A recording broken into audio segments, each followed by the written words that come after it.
조나단 에드워즈의 신앙감정론 제3부 두 번째 적극적 표지 하나님의 하나님 되심에 대한 인식.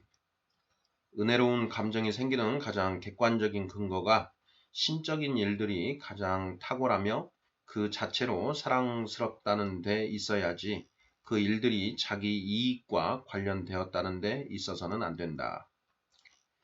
나는 하나님의 행하신 사역들에서 볼 수 있는 가장 탁월한 본질은 참된 성도에게 있는 영적인 감정에서 제일 중요하고 근본적인 객관적 기초가 된다고 주장한다. 왜냐하면 나는 하나님이 행하신 일들이 성도나 그 자신의 특별한 이익과 관련되었다는 사실 때문에 그들에게 은혜로운 감정이 생길 수도 있다고 생각하기 때문이다. 또한 이런 관계가 참으로 거룩하고 영적인 감정을 일으키는데 2차적이고 간접적인 영향을 주기 때문이다. 나는 이 사실을 하나씩 입증해 보고자 한다. 사랑이라는 감정이 모든 감정의 원천이며 특히 그리스도인의 사랑은 모든 은혜로운 감정의 원천이라는 것은 앞에서 언급한 바 있다. 참된 성도는 하나님의 탁월성과 영광 때문에 하나님, 예수 그리스도, 하나님의 말씀, 하나님의 사역, 그리고 하나님의 길 등을 사랑해야지 자신들이 얻게 될 가상적인 이득이나 받은 또는 받을 혜택이나 자신의 이익에 관련되었기 때문에 사랑해서는 안 된다. 만일 자기 이익 때문이라면 자아 사랑이 이런 것들을 사랑하는 제1의 기초라고 말할 수 있을 것이다. 혹자들은 모든 사랑은 자아 사랑에서 비롯된다고 말한다. 그리고 사물의 본질상 어떤 사람이 하나님이나 어떤 다른 존재를 사랑할 때에는 반드시 자기에 대한 사랑이 그 기초가 된다고 말한다. 하지만 나는 그들이 그렇게 말하는 이유는 깊이 생각하지 않았기 때문이라고 생각한다. 그 사람들은 하나님을 사랑하거나 하나님의 영광을 갈망하거나 하나님을 향유하기를 갈망하는 것은 누구나 자신의 행복 때문이라고 주장한다. 하나님의 영광과 하나님의 완전성을 바라보고 즐거워하는 것은 자신을 유쾌하게 하고 자신을 행복하게 해준다고 생각한다. 그 사람은 거기에서 행복을 발견하고 그런 것들이 자신에게 기쁨을 주고 자신에게 기쁨과 즐거움을 충만케 하여 자신을 행복하게 하기 때문에 갈망한다는 것이다. 따라서 사람이 하나님께서 영화롭게 되시기를 갈망하고 하나님의 영광스러운 완전성을 바라보고 향유하기를 갈망하는 것은 자아사랑이나 자기 자신의 행복을 갈망하기 때문이라고 그들은 말한다. 그러나 이 사람들은 좀 더 깊이 생각하면서 어떻게 사람이 하나님께서 영화롭게 되는 일과 하나님의 완전성을 묵상하고 향유하는 일에서 자신의 행복을 발견하게 되었는지 자문해 보아야 한다. 의심할 여지 없이 하나님의 영광을 추구하는 것과 그의 완전성을 바라보는 일이 그에게 엄청난 기쁨을 가져다 주기 때문에 그는 이런 일에서 최고의 행복을 발견하게 되고 이어서 자기 자신의 행복을 갈망하는 것처럼 이런 일들을 갈망하게 될 것이다. 하지만 어떻게 이런 일들이 그에게 엄청난 기쁨을 가져다 주게 되었기에 그는 하나님을 영화롭게 하는 것을 자신의 최고의 행복으로 여기게 되었는가? 이것은 사랑의 열매가 아닌가? 사람은 하나님의 이익을 자신의 것으로 여기고 하나님을 영화롭게 하고 향유하는 것을 자신의 행복으로 여기기 전에 먼저 반드시 하나님을 사랑해야 한다. 그리고 그의 마음이 하나님과 연합되어야 한다. 아버지가 아들을 낳았기 때문에 아들이 아버지를 낳게 한 것이 틀림없다고 주장하는 것이 지나친 것처럼 사람이 사랑으로 하나님과 연합된 결과로서 그가 하나님을 영화롭게 하고 향유하는 것을 자신의 행복으로 갈망하게 되기 때문에 이 행복을 자신의 행복으로 갈망하는 것이 당연히 하나님을 사랑하는 이유와 기초가 되어야 한다고 말하는 것은 지나친 주장이다. 만일 사람이 하나님을 사랑하고 그의 마음이 하나님과 친밀하게 연합된 후에 하나님을 자기의 최고선으로 여기고 하나님의 이익을 자신의 이익으로 여기게 되었다면 심지어 자아사랑이나 자신의 행복에 대한 사랑 때문에 하나님을 영화롭게 하고 향유하게 되었다는 것조차도 그 사랑의 결과요 열매다. 따라서 자아사랑이 하나님에 대한 사랑보다 먼저 작용했고 하나님에 대한 사랑이 자아사랑의 결과요 열매라는 것은 잘못된 결론이다. 하나님에 대한 사랑의 원인이 된 것은 아마도 자아사랑과 전적으로 다른 것, 즉 그의 세계관이 변했거나 영적인 감각이 변했기 때문일 것이다. 세계관과 감각이 변한 사람은 하나님의 본성에 있는 아름다움과 영광과 지고의 선하심을 이해하게 된다. 하나님의 아름다움과 영광과 선하심 때문에 그의 마음이 먼저 하나님께로 끌리게 되며 자신의 이익이나 행복을 생각하기도 전에 그의 마음이 하나님과 연합하게 된다. 하지만 이 일이 있은 후에 이 일의 열매로서 그는 하나님 안에 있는 자신의 유익과 행복을 필연적으로 구하는 것이다. 사람은 자아사랑 때문에 다른 사람이나 물건을 사랑하거나 애정이 생길 수 있다. 어떤 관계가 되기를 원하는 마음이나 다른 사람이 자신에게 보여준 존경, 이미 받은 혜택 등이 이런 사랑의 기초이며 그의 사랑이 생기게 되는 이유가 된다. 그리고 이것은 아름답고 호감을 주는 사랑하는 대상의 본질이나 그 대상에 있는 특질을 기뻐하거나 즐거워하는 것보다 선행한다. 사람이 다른 사람을 자애롭게 대하는 이유가 그 자체로 사랑스러워 보이는 특질과 자질들 때문이라면, 그래서 그 특질과 자질을 가진 사람은 존경과 선의의 대상이 될 가치가 있기 때문이라면, 그것은 판사가 자신에게 뇌물을 준 사람을 사랑하고 좋아하는 것처럼 다른 사람이 자신에게 준 선물 때문에 생긴 사랑과는 본질적으로 다르다. 그런 사랑은 자기 아들을 사랑하는 사람이 단지 자기가 낳았다는 이유 때문에 그 아들을 사랑하는 것과는 본질적으로 다르다. 다른 사람에 대한 사랑이 이런 식으로 생긴다면 그 사랑은 참으로 자아사랑에서 비롯된 것이다. 하나님이나 예수 그리스도에 대한 사랑이 그의 자아사랑에서 비롯된 것이라면 그 사랑은 참으로 은혜로운 영적인 사랑일 수 없다. 이미 살펴본 내용에 따르면 자아사랑은 전적으로 자연적인 원리이며 천사에게 자아사랑이 있는 만큼 마귀에게도 있는 것이 분명하다. 따라서 이미 살펴본 것처럼 단지 자아사랑의 열매는 결코 초자연적이거나 신적인 것이 될 수 없다. 그리스도는 이런 사랑을 악인의 사랑과 같은 것으로 분명히 말씀하신다. 누가복음 6장 32절은 너희가 만일 너희를 사랑하는 자를 사랑하면 칭찬받을 것이 무엇이뇨? 죄인들도 사랑하는 자를 사랑하느니라고 말씀한다. 그리고 마귀 자신도 너무나 자기 이익을 추구하는 나머지 단지 받을 수 있는 혜택만을 위하여 하나님을 경외하는 것은 하나님의 눈에 무가치한 것임을 알았다. 그렇지 않았다면 그는 욥을 대항하여 하나님께 그런 비방을 늘어놓지는 않았을 것이다. 욥기 1장 9절과 10절을 보면 욥이 어찌 까닭없이 하나님을 경외하리이까? 주께서 그와 그 집과 그 모든 소유물을 산울로 두르심이 아니니까? 라는 말씀이 나온다. 만일 마귀가 욥을 송사한 내용이 사실이었다면 하나님께서는 욥이 하나님을 경외하는 것이 자기 이익 때문이었는지 아닌지를 시험해 보도록 허락하시고 욥이 하나님을 신실하고 선하게 경외한다는 사실을 증명하도록 함으로써 마귀의 그런 항의가 적절했다는 것을 암시적으로라도 결코 승인하시지는 않았을 것이다. 하나님에 대한 참된 사랑의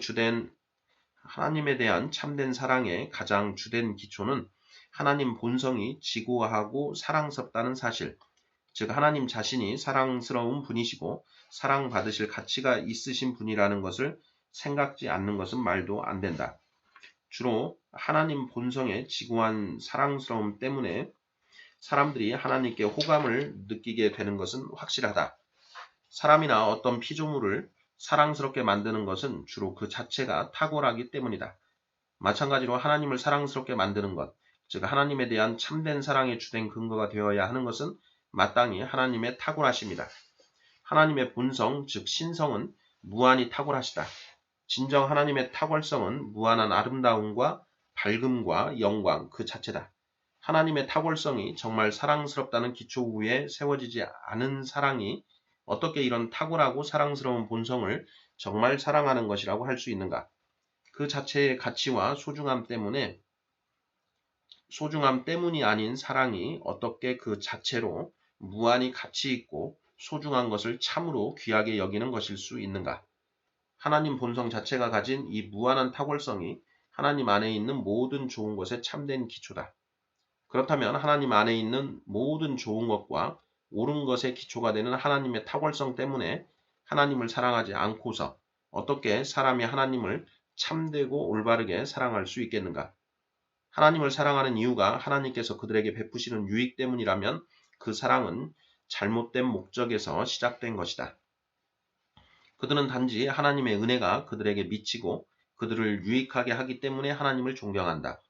하지만 하나님 본성에 있는 무한한 영광은 존경하지 않는다. 그러나 이 무한한 영광이야말로 원초적인 선이며 모든 선의 참된 원천이고 모든 사랑스러움의 근원이고 모든 참된 사랑의 근본이다. 하나님 본성의 아름다움과 영광을 전혀 보지 못한 채 자아사랑이라는 자연적인 원리가 하나님과 그리스도를 사랑하는 이유가 될 수도 있다. 단지 본성적으로 감사할 수 있다. 감사는 분노와 마찬가지로 사람의 영혼에 있는 본성적인 감정 가운데 하나다. 분노가 자아사랑에서 비롯되듯이 자아사랑에서 비롯된 감사도 있다.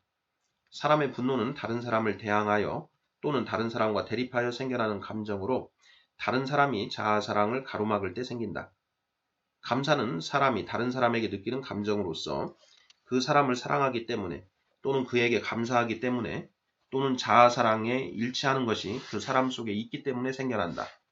진정으로 사랑하지 않고도 감사할 수 있다. 그것은 미워하지 않고도 분노가 생길 수 있는 것과 같다. 예를 들어 부모들은 자기 자녀에게 분노하면서도 동시에 그들을 강하고도 습관적으로 사랑할 수 있다.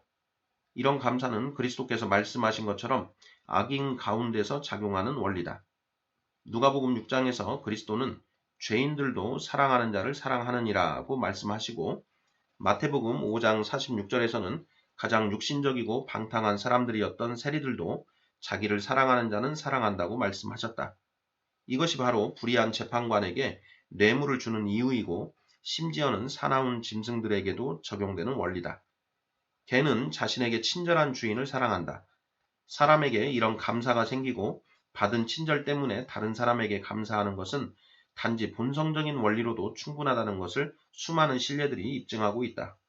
그리고 때때로 그들에게 상습적인 적개심을 품으면서도 동시에 이런 감사의 마음은 생겨날 수 있다. 그래서 사울은 종종 자신의 목숨을 구해준 다윗에게 크게 감동했고 다윗에게 감사하면서 마음이 풀어지기도 했다. 하지만 그에게 상습적인 적개심이 여전히 있었다. 자연적인 본성으로 사람들이 다른 사람들에게 감사하듯이 사람들은 하나님께도 그와 같은 감정이 있을 수 있다. 자아사랑이 다른 사람에게 작용하는 것과 똑같은 방식으로 하나님께 작용하는 것을 막을 수는 없다. 우리는 성경에서 이런 증거들을 분명히 발견한다. 홍해에서 하나님을 찬양하는 노래를 불렀던 이스라엘 자손들은 곧 하나님의 역사를 잊어버렸다. 아수르 사람 나아만은 자신의 문둥병이 기적적으로 치료된 것에 크게 감동되어 그 이후로 그의 세속적인 이익이 위협을 받는 때를 제외하고는 그를 치유해 주신 하나님을 섬기기로 결심했다. 짐승들과 함께 살다가 자기의 이성과 통치권을 회복하게 된 느부갓네살 왕도 그에게 베푸신 하나님의 선하심에 크게 감동했다. 은혜에 감사할 줄 아는 것은 인간의 자연스러운 본성이기 때문에 감사하지 않는 것은 더욱 악한 것이 된다. 왜냐하면 감사를 모르는 마음, 즉 배은망덕이 인간 본성에 더 선한 원리들을 압박함으로써 악이 무섭게 승리하는 것을 보여주기 때문이다. 배은망덕은 본성적인 감정이 없는 많은 이방인들이 너무도 악하다는 증거로 언급된다. 로마서 2장 31절. 하지만 감사나 본성적인 감정이 부족하다는 것은 너무나 악한 증거라는 말이 모든 감사와 본성적 감정이 미덕이나 구원하는 은혜의 본질을 가졌다는 것을 의미하지는 않는다. 자아사랑은 본성적인 감사의 작용을 통해 하나님을 사랑하는 기초가 될 수 있다. 사람들이 교육을 통해서나 어떤 방식으로는 받아들이게 된 하나님에 대한 잘못된 개념 때문에 일종의 사랑이 생겨날 수 있다. 예를 들어 하나님은 오직 선하시고 자비로우신 분이실 뿐 보응하시는 정의의 하나님이 아니라는 생각과 하나님께서 선하신 성품을 나타내실 때 자유로운 주권을 따라 하시지 않고 필연적으로 그렇게 하신다는 생각, 즉 사람들이 선하기 때문에 하나님께서 어쩔 수 없이 선을 베풀 수밖에 없다는 생각들이 그런 것들이다.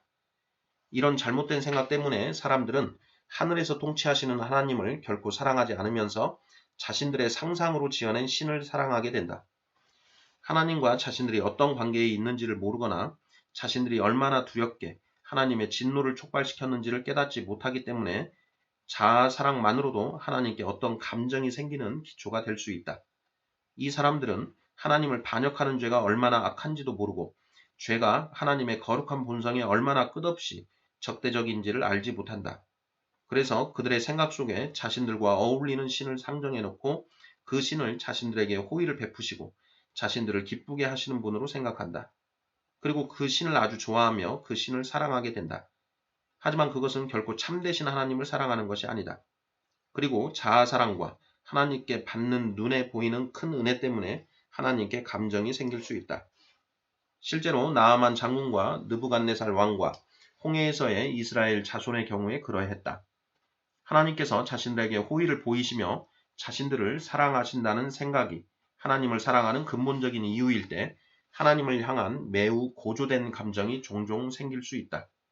죄를 깨닫고 지옥에 대한 두려움에서 오는 고통을 겪은 후에 그들의 생각으로 떠오른 인상들이나 성경 본문과 함께 오기도 하고 성경 본문이 없이도 오는 직접적으로 생각나게 하는 현상이나 어떤 수단을 통해 하나님께서 그들을 사랑하시고 그들의 죄를 사하셨으며 그들을 당신의 자녀로 만드셨다는 생각을 갑자기 하게 된다. 이 사실은 그들이 하나님과 예수 그리스도를 사랑하는 주된 이유가 된다. 그 이후에는 이것을 기초로 해서 하나님 안에 있는 많은 것들이 사랑스러워 보이고 그리스도가 탁월해 보인다. 만일 이 사람들에게 하나님 자체가 사랑스러워 보이고 호감을 주느냐고 묻는다면 그들은 아마 쉽게 예라고 대답할 것이다. 그러나 이 일을 엄밀하게 검토해보면 하나님에 대한 이런 호의적인 생각은 그들이 하나님께 받았다고 상상한 탁월하고 무한한 은혜 때문에 생긴 것이다. 그리고 그들은 하나님께서 그 자체로 사랑스러운 분이시라고 생각하게 된다. 왜냐하면 하나님께서는 그들을 용서하셨으며 용납하셨고 세상에 있는 다른 것보다 그들을 더 사랑하시고 자신의 무한한 능력과 지혜를 사용하셔서 그들을 택하시고 존귀하게 하시고 높이셨으며 그들이 원하는 대로 그들에게 행하실 것이기 때문이다. 일단 이런 생각이 확고하게 굳어지면 하나님과 그리스도가 사랑스럽고 영광스럽다고 쉽게 고백하게 되며 하나님과 그리스도를 쉽게 찬양하고 높이게 된다. 그리스도께서 우주의 주님이면서도 그들에 대한 사랑에 사로잡히셨고 그리스도의 마음이 그들에 대한 사랑으로 삼키운 바 되었다. 그리고 다른 사람들보다 더 그들을 소중히 여기셨고 그들을 영원부터 사랑하셨으며 그들을 위해 죽으셨고 그들이 그와 함께 천국에서 영원히 다스리게 할 것이라는 생각이 확실하게 굳어지면 그들은 쉽게 그리스도를 사랑스럽고 세상에서 가장 좋은 분이라고 고백하게 된다. 육신에 속한 사람들이 이런 경우를 체험하면 자신들의 탐욕 때문에 그리스도가 사랑스러워 보인다. 또한 교만 자체가 자신들이 그리스도라고 부르는 것을 좋아하도록 편견을 심을 것이다. 이기적이고 교만한 사람은 자신에게 큰 이익을 끼치며 자신의 야망을 만족시키는 것을 자연스럽게 좋은 것이라고 말하게 된다. 이런 사람들은 계속 그렇게 살아간다. 이런 감정은 주로 자아사랑과 하나님께서 자신들을 사랑하신다는 자만에서 비롯된다. 많은 사람은 충동적인 생각과 속삭임과 자신들의 상상력에 직접 떠오르는 외적 표상들이 있을 때 하나님과 교통이 이루어진다는 잘못된 생각을 한다. 그들은 종종 이런 것들을 체험하며 하나님께서 그들에게 이런 체험을 하게 하심으로 큰 사랑을 보여주신 것이라고 받아들인다. 그리고 다른 사람들보다 자신들을 크게 높이시는 증거로 받아들인다. 그래서 그들의 감정은 자주 새로워진다. 반면에 성도들 속에 있는 참되고 거룩한 사랑은 다른 방식으로 생겨난다. 그들은 하나님이 자신들을 사랑하신다는 것을 먼저 알고 나서 하나님의 사랑스러우심을 보게 되는 것이 아니다. 하나님의 사랑스러움과 그리스도의 탁월하심과 영광스러움을 먼저 보고 그들의 마음이 먼저 이런 생각으로 사로잡히게 된다. 그들의 사랑은 여기에서 시작해서 그 이후로도 이런 생각들이 줄을 이루게 된다. 나중에 그들은 하나님께서 자신들에게 사랑과 큰 은혜를 주셨다는 것을 알게 된다. 성도의 감정은 하나님과 함께 시작된다. 이런 감정 속에 자아사랑은 결과적이고 간접적으로만 연관된다. 정반대로 거짓된 감정은 자아와 함께 시작되며 하나님 안에 있는 탁월함을 인정하는 것이다. 그것으로 감화되는 것은 오직 결과적이고 부수적이다. 참된 성도가 갖는 사랑의 가장 근본적인 기초는 하나님이시며 하나님 본성의 탁월함에 대한 사랑이 모든 감정들의 원천이다. 그곳에서 자아사랑은 시녀와 같다. 정반대로 유선자는 자기 자신을 모든 것의 근원으로 만들고 자신을 가장 주된 기초로 삼으며 하나님을 상부 구조로 삼는다. 심지어 유선자는 하나님의 영광마저도 개인적인 이익이 있을 때만 인정한다.